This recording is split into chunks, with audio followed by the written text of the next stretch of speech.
Hello everybody, I am Baltmatrix, and today we are taking a look at the next Quintesson-based figure, and that is the Quintesson ALLICON, otherwise known as Allison.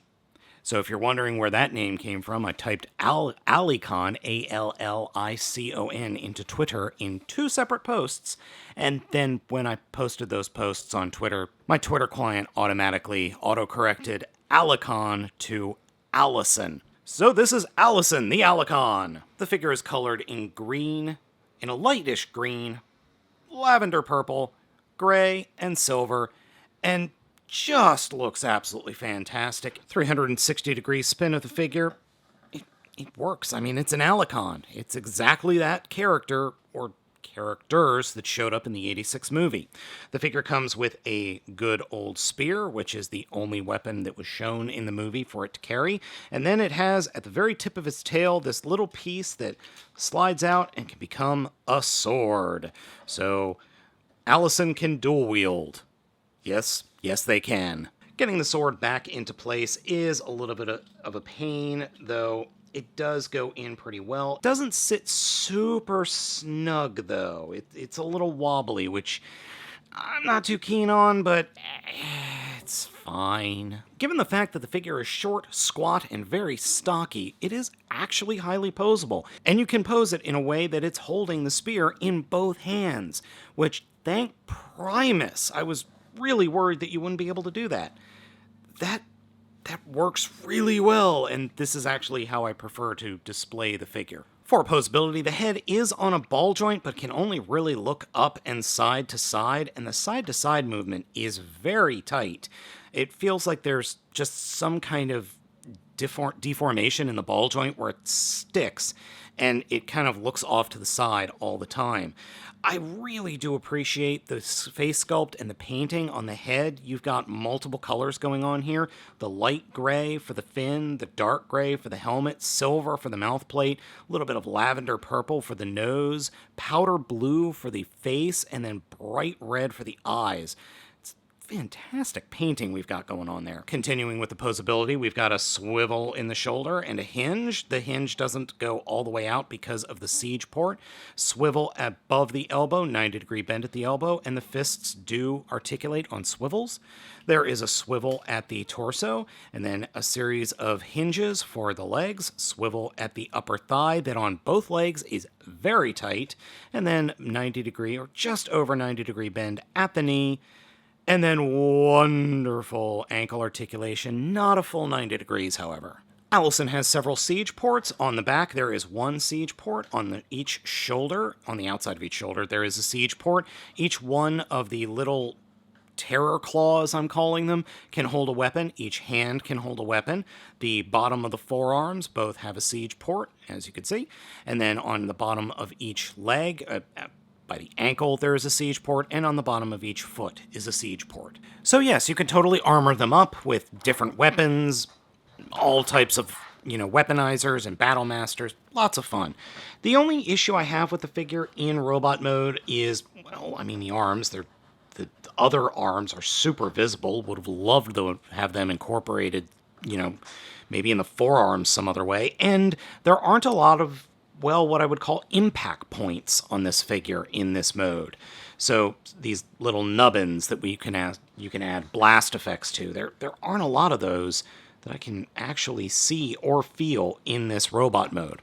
Oh well. Allison's transformation is pretty darn simple. To start off with, we're going to come down to the arms, fold the arms in, and they will peg into these peg holes in the sides of the torso. And just peg them in, like so. And then come to the backpack, grab the backpack and unfold it like that. Spin the tail around 180 degrees and then grab the entire head section and fold it up and fold this whole section down. And before you put that into place, flip the skirt armor up, turn the torso or turn the hips around 180 degrees, and then flip the skirt armor all the way down. Then you can bring the gator legs or the gator back down, fold the arms or fold the legs down, bend the knees, and that's it. That's the transformation. The monster mode we end up with is pretty darn accurate to the original G1 movie. Now, the directions actually have you just stand the figure up like this. I like it a little more squat, like that. That makes it, or at least makes me feel like it's closer to the movie. The mouth and head are incredibly well detailed. We've got most of the coloring from the original Robot Mode's face into the Gator mode, except the green on the bottom. The teeth are nice and painted. I really appreciate the fact that they painted the teeth. Nice powder blue, and then the lavender with the red eyes, and then you open the mouth, and that's a big red mouth in there, except it's only on the bottom. The top of the mouth is completely hollow. Ah, well. The figure can hold the spear in this mode. Totally works. One thing I did forget to show you is there is a little notch in the spear, and there are pegs on the back of the tail, so it can be stored back there.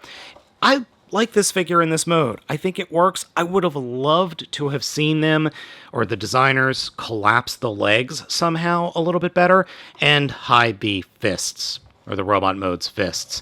Now, I did have somebody on Twitter saying, oh, well, this is exactly how the figure or the character transformed in the movie. Sort of. The movie had the actual chest of the Robot Mode flip up to form the mouth, and then the hands kind of morphed into the claws as opposed to actually transforming, and the legs did kind of get a little bit squatter, but there was a lot of animation trickery done back in the day, and especially for the movie, and considering there were, like 6 or 7 different animation studios working on that one movie. That's why the movie is so odd with different scenes. Like Starscream will transform one way in one scene and then one way in another scene. That's why. Overall, I'm really happy with Allison. I really like the ALLICON. It's got its flaws, sure, but I like it. I really do. I think it's a fun figure, and I would love to troop build these a little bit if they go on clearance anywhere. If they were like $4 or $5 a pop, I'd get a whole bunch of them and then send them off to my buddy Grimlockinus to paint them.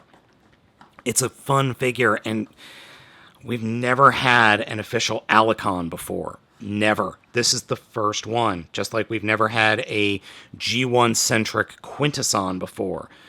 These are the first ones, and so far, I think Hasbro's done a good job. So far, we've got a cool group of Quintessons, things I would like to see in the future. I would love to see the bot that pulls the lever that sends Hot Rod and Cup down into the soup.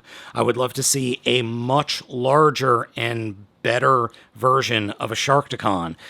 ALLICON's fine. I would like to see some changes made to the mold, and the Quintesson's pretty good, except for the, whole brain skull cap thing that, you know what, the only thing I can think of is a larger Quintesson so I can actually hold a shot glass better.